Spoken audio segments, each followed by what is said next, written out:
안녕하십니까 시청자 여러분, 자유민주TV입니다. 오늘의 제목은 코리안 코로나입니다.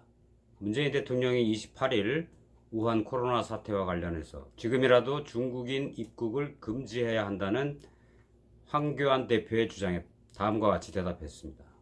초기라면 몰라도 지금은 실효적이지 않다. 지난달 국내 첫 확진자가 나온 이후 많은 전문가와 국민이 초기 감염원 입국 차단을 줄기차게 요구해 왔습니다. 초기에 뭐 하다가 이제 와서 효과가 없다고 하는가? 이날 한중 교육당국은 양국 유학생의 출국을 자제하도록 권고하는데 합의했다고 합니다. 대통령 말에 따르면 실효성이 없는 거 아닙니까? 앞뒤가 도대체 맞지가 않습니다. 문 대통령은 중국인을 입국 금지하면 우리나라도 다른 나라의 입국 금지 대상이 될 수 있다고 얘기했는데요.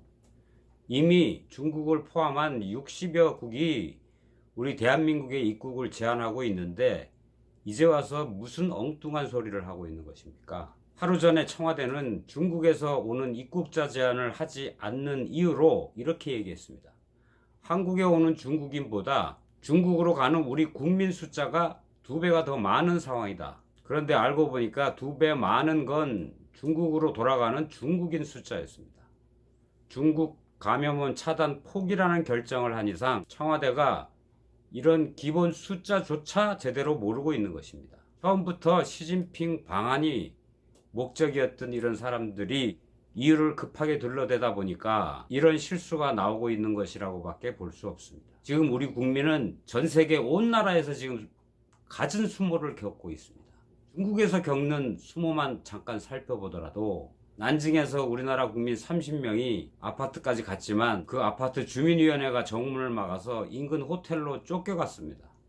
칭다오에서는 아파트 주민들이 한국 교민을 막아서면서 전염병으로 오염시키면 어떡하느냐 그러면서 손가락질을 했다고 합니다. 한국인 집 주소와 여권 번호가 인터넷에 공개되는 일까지 벌어졌습니다. 이것이 한국이 위험을 감수하고 중국인을 받아준 결과입니다. 이것이 문재인 대통령이 시진핑에게 전화를 걸어 중국과 한국은 운명 공동체이고 이웃의 어려움은 우리의 어려움이라고 한 결과입니다.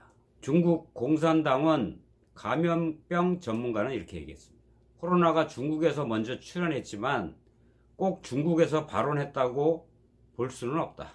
우한시도 이렇게 얘기합니다. 최초 확진자가 발원지로 지목된 우난 화난시장을 방문한 적이 없다. 그리고 홍콩 매체들은 이렇게 얘기하고 있습니다. 우한의 신천지교회가 작년 12월까지 모임을 가졌다.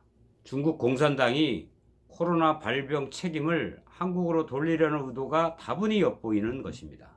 청와대와 이른바 문바들인 이 중국의 시도를 우리 국민과 같이 어처구니 없는 적반하장이라고 생각하는지 모르겠습니다. 박능후 보건복지부 장관은 한국인 책임론을 연일 주장하고 있습니다. 이게 우리나라 보건복지부 장관입니까? 중국의 보건복지부 장관입니까?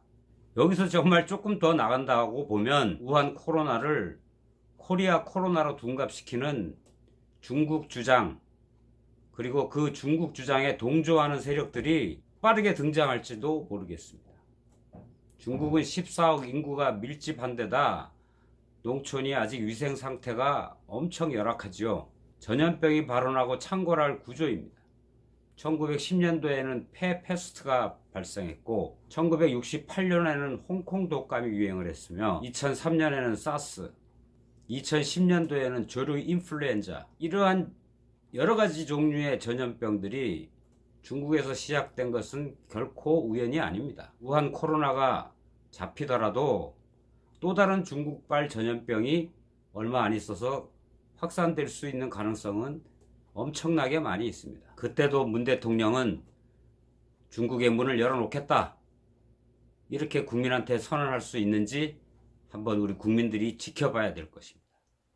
코리아 코로나 이런 단어 자체가 나온다는 것이 우리 대한민국 국민들에게 얼마나 모욕적인 말입니까? 이러한 사태를 만든 장본인이 누구입니까?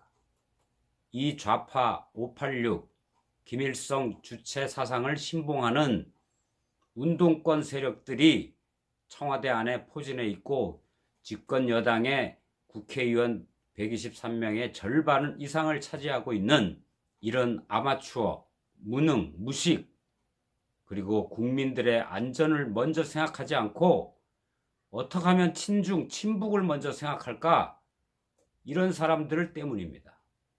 우리나라가 역사적으로 볼 때 중국과 친하게 지내서 태평성대를 누린 적은 한 번도 없습니다. 최근 120년 전 미국과의 수교를 함으로써, 그리고 2차 세계대전 이후 미군이 주둔하면서 그야말로 미국의 도움, 그리고 일본의 도움, 이런 자유주의 국가의 도움이 없이는 우리나라가 이렇게 세계 제12위의 경제 대국으로 당당하게 자리매김을 할 수 없었던 것입니다. 우리나라가 어떻게 중국과 공동 운명체가 될 수 있습니까? 공동 운명체가 돼야 한다는 것은 그 나라가 각자 가지고 있는 이념과 또 앞으로 가지고 가야 할 그 가치를 서로 공유해야 하는 것입니다. 우리나라는 자유주의, 민주, 시장, 경제 질서를 가져가고 있는데 중국은 공산당, 일당 독재 체제를 가져가고 있습니다. 사회주의, 전체주의를 가져가고 있습니다. 온 국민을 감시하는 나라입니다. 우리나라는 개개인의 자유를 소중히 생각하는 자유민주주의 국가입니다. 어떻게 이 두 나라가 운명 공동체가 될 수 있습니까? 같은 자유민주주의 시장 경제를 지향하고 있는 미국이나 일본도 우리 대한민국과 운명 공동체가 될 수는 없는 것입니다. 미국은 미국이고 대한민국은 대한민국인 것입니다. 어떻게 두 나라가 같은 운명 공동체가 될 수 있습니까? 이거 너무 뻔한, 아니 너무 심한 아부 발언 아닙니까? 이런 심한 아부 발언을 하는 대한민국의 대통령을 중국에서는 도대체 어떻게 보겠습니까? 자기네 일개 속국으로 보지 않겠습니까? 아니 일개 속국의 그 속국 그 이상으로 볼 것 같습니다. 저도 중국 지역 전문가의 한 사람이지만 중국 같은 나라는 우리나라가 더 강하게 나가야만이 그 중국이 우리나라를 깔보지 않습니다. 우리나라가 이렇게 저자세로 나가는 한 우리나라는 중국이 주장하는 것처럼 옛날에 우리나라의 속국이었다, 이렇게 시진핑이 트럼프 앞에 가서 대놓고 얘기하지 않습니까? 이런 모욕을 언제까지 당해야만 합니까? 우리는 이 아마추어 정권, 586 운동권 정권, 데모만 할 줄 알았지 국가를 경영하는 데 있어서는 아마추어인 이런 정권 꼭 바꿔야 할 것입니다. 코리아 코로나, 이런 말을 듣는 대한민국의 시민의 한 사람으로서 가슴이 찢어져서 이 방송을 했습니다. 끝까지 시청해 주셔서 감사합니다.